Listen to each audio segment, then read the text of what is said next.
Hi, and welcome to the next episode of Belly to Belly. And today we are really privileged. We've got a great friend, Matthew Sawyer, with us, and he just released a wonderful book called Make It in America: How International Companies and Entrepreneurs Can Successfully Enter and Scale in the U.S. Market. So welcome, Matthew. It's great to see you. Well, thank you, Bill, and it's wonderful to talk to you and all of our friends with SLP. Oh, that's wonderful. So, yeah, I have to ask, and I've certainly known that this book is coming out for a while. And so, can you tell us a little bit about what motivated you to write the book? Well, I found that there was this issue, a problem was I was starting to help this French company come to the US, and that was about 4 years ago. And they had about 250 major clients in Europe, and they came to the US and they were struggling, and we helped them in terms of identifying the right markets, the all of the various factors together, and that was able to get them up and running. And then later I did some work with the European American Chamber of Commerce and identified that this was a need. The US market is one where companies want to come, but it's difficult. And so the book is really to help them be successful. Yeah, I suppose whatever market a company's coming from, other than India and China, pretty much the U.S. is bigger, and certainly bigger as from a consumer standpoint than anywhere in the world. So, yeah, it just that size and complexity probably just add a lot of challenge. But so, kind of leading from that, what as you and having read some excerpts from the book, it sounds like you spend a fair amount of time talking about the challenges where kind of where companies really get challenged in the process. But what are some of the top areas that you found that companies where they get challenged? Yeah, well, first, what I did is that I went out and I first did a quantitative research study and finding out some of the areas, and then I ended up interviewing people, over 150 people in 40 different countries, to understand in terms of what were their fears, what the needs were, and some of the areas that identified were, certainly in terms of, financing and how are you going to properly finance, understanding the culture, understanding our legal system and our all of those in terms of just the complexity. But the big thing in terms of why companies, and we might get into this later, is why companies were successful and others weren't, was putting together that product that was sort of matching that product market fit, and getting the ones that were differentiated and then also highly valued by a demanding American consumer base. Well, so it sounds like with the challenges also, and maybe I'm reading too much into this, and let me know, but it sounds like also that somewhat the challenges are a bit situational.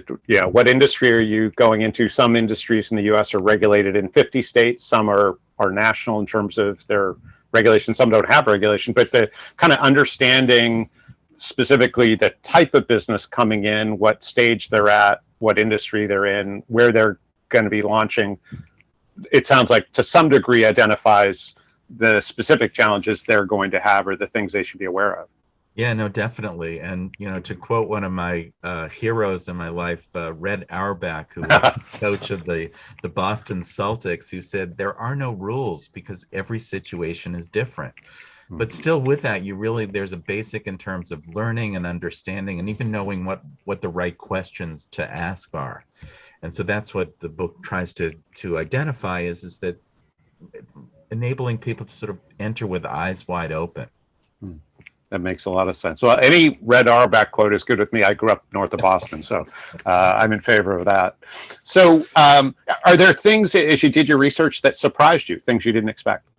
I think that what really surprised me is just in terms of talking, and it was really encouraging talking to people, either recent immigrants here, founders, and just in terms of how they found that Americans were on the most part, very helpful and tried to help them along the process. They met a lot of people that were rooting for their success. Of course, there were, some obstacles and, situations that came in, but for the most part, they really felt that Americans were very open to helping and wanting, to bring in the best of what's around the world and bring it here to the United States. That's that's really interesting. It's funny you identify sort of people as an important component, because we actually did, when COVID started, we did a virtual trade show that for Softland partners, and it was really to help companies entering North America and the U.S. in specific. And as we interviewed founders, we had a kind of a main stage. We did a lot of interviewing of founders who had successfully entered the U.S.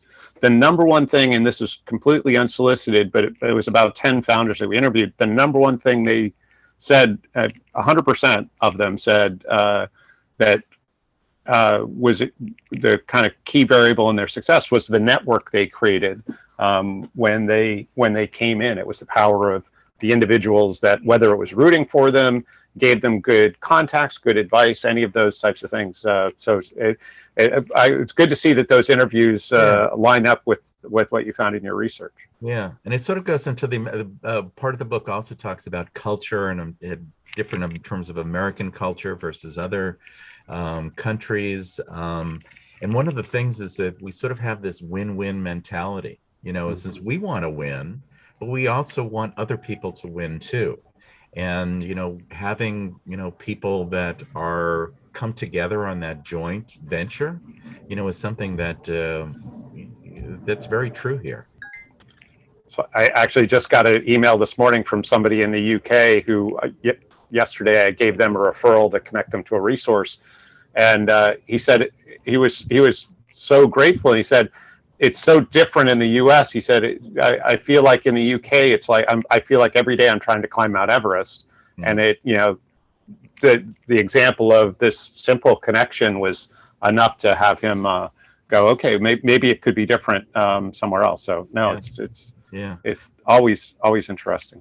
My thinking of why that is true is because there is such upside here. There is, it's the largest market in the world. There is huge potential in terms of with getting financing. There's room for a lot of people to be winners.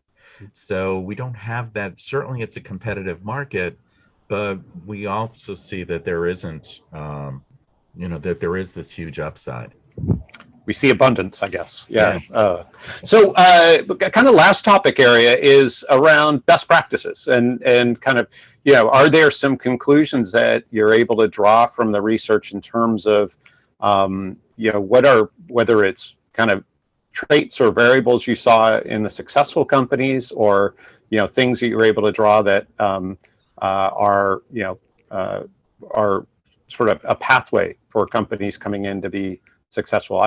I'm imagining there's no magic wand or pixie dust. But I think that it's around doing the homework. And the president of the German American Chamber of Commerce was, summed it up and sort of, people need to do their homework.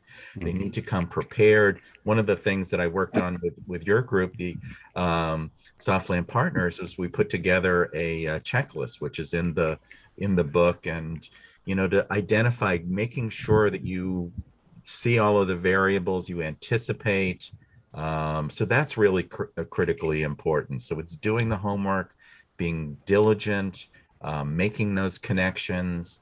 And there's going to be, stumbles, there's going to be some obstacles, but, to drive through them, and, because success can happen at the end. It's just not always the easiest path. Yeah. So having a plan and having both, it sounds like resilience and real good focus and fortitude kind of helps get through that. Yeah. How did people talk much about kind of the founding team, or the kind of who goes to the U.S. in that respect? Well, I think that it was certainly in terms of opening up, in terms of culture, and the other thing is that, making sure that one of the founders, came here and was really committed to it. There's an example in the book of a company, Rocked, which is an Australian company, and it's going public next week. It was just valued at about over $2 billion. But the founder came here after a couple of years because he said he knew that he needed to be fully committed and to build the team. And that was really important.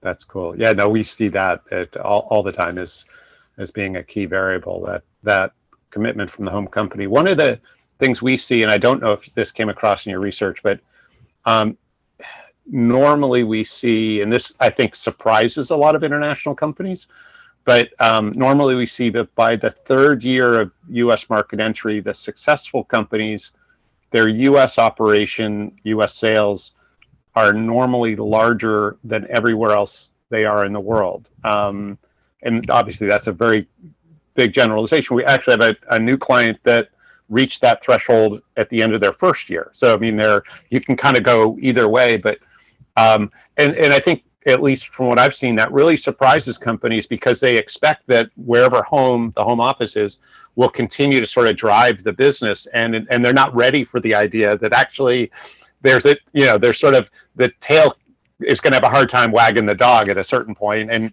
there needs to be sort of more infrastructural investment in the U.S., or at least a way to support really ultimately what can be a much bigger enterprise. But did you see any of that? Well, that's been true for a long time. I spent 7 years of my career at the company BIC, which is Pens and Shavers, which is a French company. And the U.S. was the largest entity, and it was always a bit of a, I don't know, sort of a friendly competition between the U.S. and the French in terms of the overall market penetration and growth and new products. So that trend is true, and it partly is because we're the largest. We've got the latest was like $25 trillion GDP, which is like 10 trillion more than the next one, which is China. Right. Yeah, even just California is the fifth largest. So by itself, I think Florida maybe 12th largest. I mean, it's crazy. So, well, Matthew, this has been wonderful, and obviously, hopefully, it's inspired some folks to pick up your book, read it, and share it with others. What's the best place for folks to pick it up? And we'll certainly put the appropriate links in the description below. But where would you suggest people go? Well, there, it's available at all, the major booksellers, independent stores, Amazon, all over. It's available now. In January, it'll be available in Europe. And also I have a website which has links to all of the various sites, as well as some excerpts and testimonials and other goodies that are on the website too. Cool. Well, we'll share the website, and that I'm sure you're going to keep it up to date with the European and all the international outlets as they become available. So terrific. Thank you very much. It's been a pleasure. Well, thank you so much, Matthew. It's great, and absolutely good luck with the book sales. And we'll look for version 2 or additional stories to help entrepreneurs coming into the U.S. Terrific. Good luck. Thanks. Bye. Bye now.